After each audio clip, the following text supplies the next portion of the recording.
রহস্য রোমাঞ্চে আজ আপনারা শুনবেন হরিনারায়ণ চট্টোপাধ্যায়ের লেখা রাত গভীর। হরিনারায়ণ চট্টোপাধ্যায়ের জন্ম 1916 সালে। তিনি ছিলেন বাংলা সাহিত্যের এক জনপ্রিয় কথাশিল্পী। তাঁর বেশ কিছু জনপ্রিয় কাহিনী রূপালী পর্দায় চলচ্চিত্র হিসেবে সফল হয়েছে। এর মধ্যে উল্লেখযোগ্য হল মহানায়ক উত্তম কুমার অভিনীত বিখ্যাত সিনেমা অভয়ার ডায়েরি, উল্টোরথ, নবকল্লোলের মতো তৎকালীন বিভিন্ন নামী পত্রিকায় তাঁর লেখা নিয়মিত প্রকাশিত হতো। গল্প পাঠে আমি কুন্তল। শুরু হচ্ছে রহস্য রোমাঞ্চের আজকের গল্প রাত গভীর।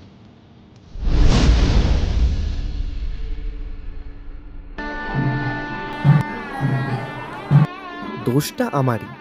বন্ধুর বোনের বিয়ে, ভেবেছিলাম যাব, খাবো আর চলে আসব, কিন্তু তা তো হয় না।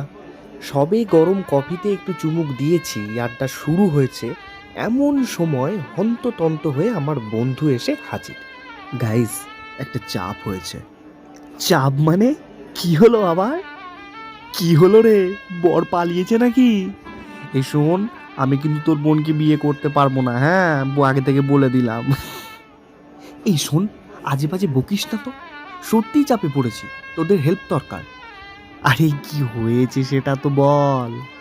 পাড়ার ক্লাবে বলে রেখেছিলাম যে ওরা এসে খাবার পরিবেশন করবে। বেটা সব কটা সিনেমা দেখতে ভেগেছে, খাবার পরিবেশন করার কেউ নেই। এই জন্যই বলেছিলাম বুফে করতে, শুনলি না, এবার বোঝ।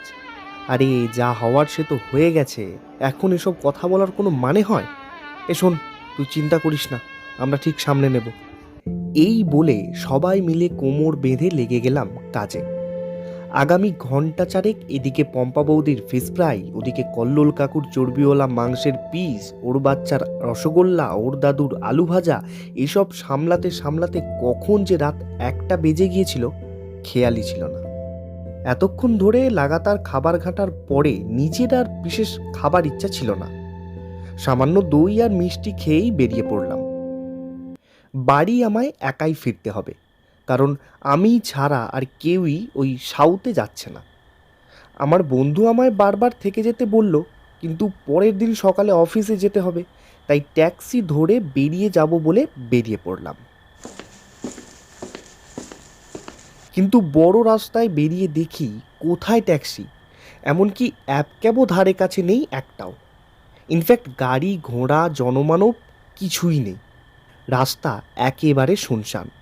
আর তারই মধ্যে শুরু হলো বৃষ্টি। সেই সকালে ফোন চার্জার থেকে খুলেছিলাম, সারা সন্ধে আর চার্জ দেওয়া হয়নি, কাজেই ঠিক এই মুহূর্তেই ব্যাটারি ফুরিয়ে ফোন বাবাজিও দেহ রাখলেন। ব্যাস, একেবারে সোনায় সোহাগা। বৃষ্টিতে ভেজার থেকে রেহাই পেতে একটা পানের ঘুমটি টিনের চালার নিচে দাঁড়াতে গেলাম। সেখানে আর এক বিপত্তি। অন্ধকারে দেখতে পাইনি ছাউনির নিচে একটা কুকুর শুয়েছিল। তার লেজে ভুল করে পা পড়তেই প্রায় লাফিয়ে রাস্তার ধারে চলে এলাম। এসেই দেখি দূর থেকে একজোড়া আলো আমার দিকে এগিয়ে আসছে। একেবারে মরিয়া হয়ে রাস্তার মাঝখানে এসে দাঁড়ালাম। বাস, লরি, ট্যাক্সি, প্রাইভেট গাড়ি যাই হোক না কেন, হাত তুলে দাঁড় করাবো। কিন্তু আলোটা খুব ধীরে ধীরে এগোচ্ছে। সন্দেহ হলো এদিকেই আসছে তো, নাকি থেমে গেছে। পকেট থেকে রুমালটা বার করে ভিজে মাথাটা মুছে মুখ তুলতে যাব, হঠাৎ একটা কর্কশ গলা শুনে চমকে গেলাম। কি দাদা, রাস্তার মাঝখানে নটরাজ নৃত্য দেখাচ্ছেন নাকি? তবে চাপা পড়লেই তো আবার আমাদের দোষ, যত সব। হাট! মুখ তুলে দেখি একটা মিনি বাস। এটার হেডলাইটই দেখছিলাম, কিন্তু এত দূর থেকে এত কাছে এক নিমেষে চলে এলো কি করে? হ্যাঁ হ্যাঁ হ্যাঁ, বলছি বলছি ঢাকুরিয়া যাবে? হ্যাঁ যাবে। বাসে উঠে পড়লাম। ভেতরটা একেবারে ফাঁকা। অবশ্য এত রাতে এটাই স্বাভাবিক। পেছনের সিটে বসে একটা স্বস্তির নিঃশ্বাস ফেললাম। মাথাটা ভালো মোছা হয়নি, রুমাল দিয়ে মাথাটা মুছছি, হঠাৎ একটা বরফের মতো ঠান্ডা হাত আমার কাঁধে পড়ল। চমকে মুখ তুলে দেখি বাসের কন্ডাক্টর। দাদা, টিকিটটা করবেন? হ্যাঁ, ঢাকুরিয়া কত? ঢাকুরিয়া 30 টাকা। 30 টাকা? এত বেশি? সবই সাপ্লাই ডিমান্ডের খেলা, বুঝলেন না? হ্যাঁ, দিন তো। মাঝরাতে বাস কন্ডাক্টরের সাথে তর্ক করতে ইচ্ছে হলো না। যা নিচ্ছে নিক, অন্তত পৌঁছে তো দিচ্ছে। হেলান দিয়ে বসে বাইরে তাকালাম। কাঁচ ঝাপসা, কিছুই প্রায় পরিষ্কারভাবে দেখা যাচ্ছে না। বাস তখন ঊর্ধ্বশ্বাসে ছুটছে। এত রাতে ট্রাফিক নেই, সিগন্যাল মানার বালাই নেই, তাই এই বেপরোয়া গতি। কিছুক্ষণই চোখে ঘুম চলে এলো। ভাবলাম ঘুমিয়ে পড়লে অসুবিধা তো কিছু নেই। আমিই একমাত্র প্যাসেঞ্জার, আর আমি কোথায় নামবো সেটা কন্ডাক্টর জানে। ঢাকুরিয়া এলে নিশ্চয়ই ডেকে দেবে। কতক্ষণ ঘুমিয়েছিলাম খেয়াল নেই। চোখ খুলে দেখি বাস তখনও ছুটছে। কিন্তু বাসে আমি আর একা নেই। একেবারে কোণে মাথা থেকে পা পর্যন্ত শালমুড়ি দিয়ে একজন বসে আছে। একে ঢাকা, তার উপর অন্ধকার। সহযাত্রীর মুখ দেখতে পাওয়ার প্রশ্নই ওঠে না। কিন্তু আমি যে ওর দিকে তাকিয়ে আছি সেটা বোধহয় উনি বুঝতে পেরেছিলেন। শালের ভেতর থেকে একটা গলা শুনতে পেলাম। কত দূর যাচ্ছেন? হ্যাঁ হ্যাঁ হ্যাঁ, ঢাকুরিয়া। আপনি? ভবানীপুর। ও, ভবানীপুরে কোথায় থাকেন? ভবানীপুর সিমেট্রি চেনেন? ওই তো ডিএল খান রোডে, তাই তো? হ্যাঁ, ওইখানেই আমি থাকি। আপনি গোরস্থানে থাকেন? গোবর টোবর পাহারা দেন নাকি? হ্যাঁ, তা বলতে পারেন। তা এত রাতে রাস্তায়? আর বলবেন না, বন্ধুর বোনের বিয়ে, সেখান থেকে বেরোতে দেরি, তারপর একগাদা বৃষ্টি, ফোনের ব্যাটারি শেষ, একেবারে যা তা অবস্থা। তা কি করা হয়? আমি আইটিতে চাকরি করি। আপনি? আমি এখন কিছুই করি না। একসময় খেলার সাথে যুক্ত ছিলাম। আরে বাস, ক্রিকেট না ফুটবল? ওই দুটোর কোনোটাই নয় ভাই। আমি করতাম বক্সিং। বলেন কি? বাঙালি বক্সার? ভাবাই যায় না তো। এখন তো আমাদের বক্সাররা সবাই... পাঞ্জাব হরিয়ানা থেকে, তাই তো? তবে একসময় বাঙালি শুরু করেছিল এদেশে বক্সিং। আচ্ছা, আপনার নামটা? প্রণব রায়। বেশ, আমি অভিষেক, অভিষেক চন্দ্র। তা আপনার ফ্যামিলি কি আপনার সঙ্গেই থাকে? না, সবাই ছড়িয়ে ছিটিয়ে গেছে। আমার ভাই আছে একজন, অর্ণব রায়। সে থাকে ফ্রান্সে। আচ্ছা, মানে আপনি বক্সিংয়ে ঢুকলেন কিভাবে? সে অনেক কাল আগের কথা। দেশে তখন ইংরেজ শাসন। আমার বাবা ঠিক করলেন আমি এবং আমার ভাই দুজনেই যাব ইংল্যান্ড লেখাপড়া করতে। তো সেখানেই আমি প্রথম বক্সিং ম্যাচ দেখি। এখন হয়তো আমার চেহারা দেখলে আপনার বিশ্বাস হবে না, কিন্তু জোয়ান বয়সে আমি বেশ তাকড়া ছিলাম। পরিচর্যার অভ্যেসও ছিল। তো বক্সিং দেখে আমার মনে হলো আর এমন কি, এ তো আমিও পারি। ইউনিভার্সিটিতে বললাম আমি ইউনিভার্সিটির বক্সিং টিমে ঢুকতে চাই। তারা বলল তুমি কেমন বক্সিং করো আমাদের দেখাও। বিশ্বাস করবেন না, প্রথম ম্যাচে এক লাল মুখোশ সাহেবকে এক ঘুষিতে অজ্ঞান করে দিয়েছিলাম। আরে বাস, একেবারে নক আউট? হ্যাঁ, নক আউট। তারপর আর ফিরে তাকাতে হয়নি। ইউনিভার্সিটির টিম থেকে প্রফেশনাল বক্সিং, এখানেও আমার জয় জয়কার।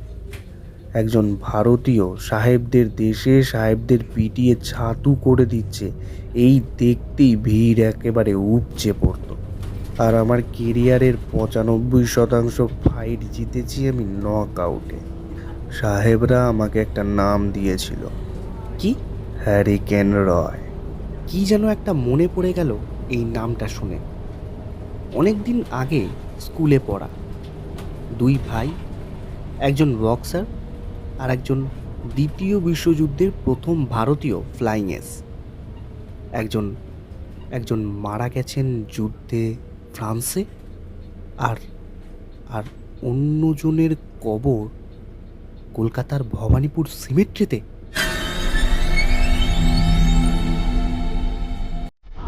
আপনি?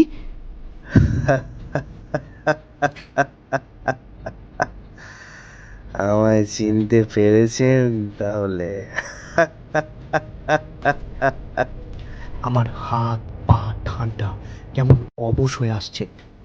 কোনো ক্রমে আমি টলতে টলতে উঠে দাঁড়ালাম। কোন বাসে আমি উঠেছি? আর আর এখনো ঢাকুরিয়া পৌঁছানি কেন বাস? টলতে টলতে সামনের দিকে এগিয়ে গেলাম, আর পিছনের সিট থেকে আমার সহযাত্রীর রক্ত জল করা হাসি কোনো থামেনি।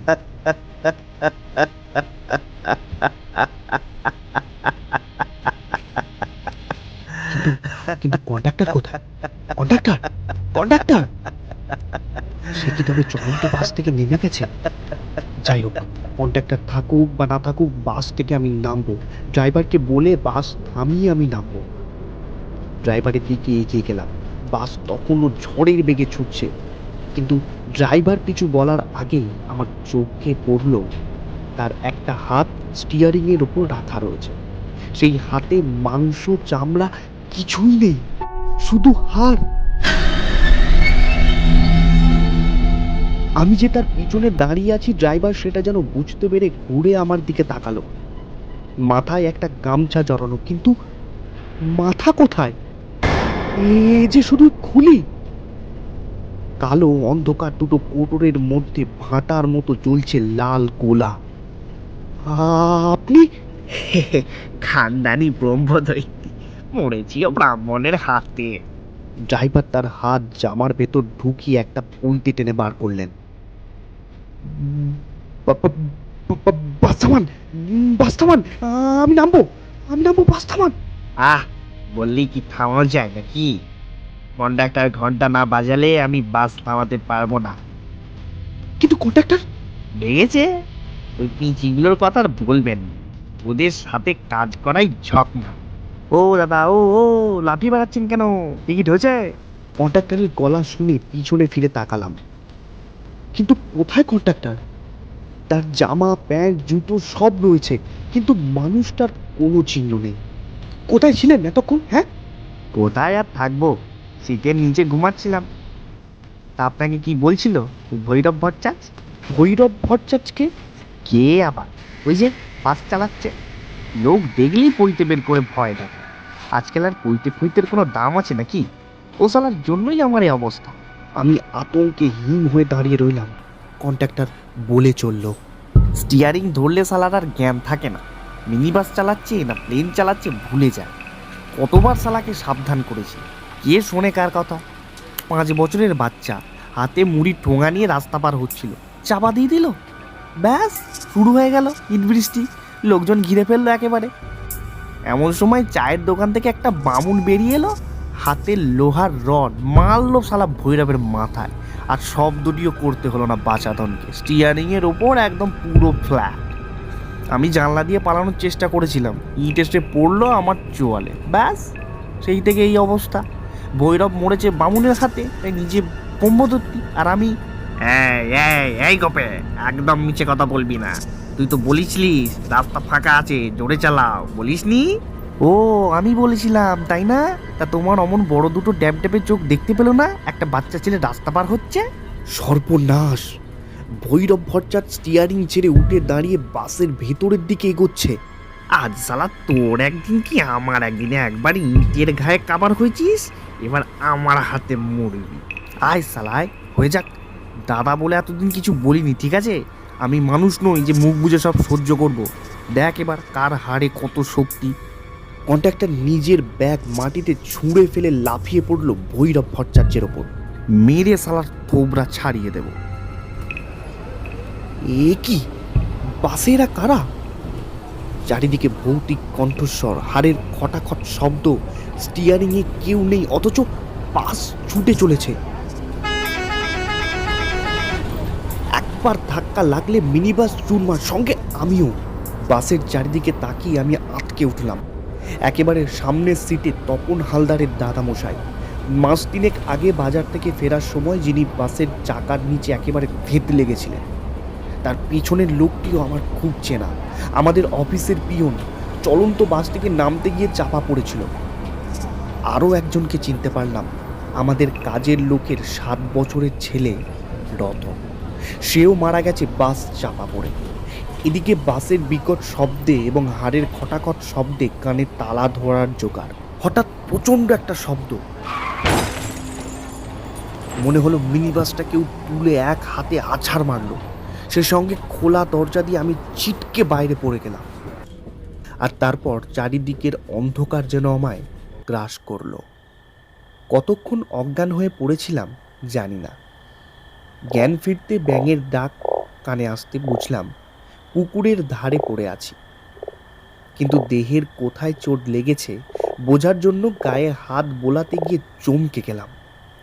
এক তিল মাংস কোথাও নেই, শুধু হাড়। চোখে হাত দিতে হাত ভেতরে ঢুকে গেল, চোখ নেই, তার জায়গায় বিরাট দুটো গর্ত। আর ঠিক তখনই পেছন থেকে শুনতে পেলাম একটা পরিচিত কণ্ঠস্বর। কি অভিষেক বাবু, ঢাকুরিয়ায় থাকবেন নাকি আসবেন আমার সঙ্গে ভবানীপুরে?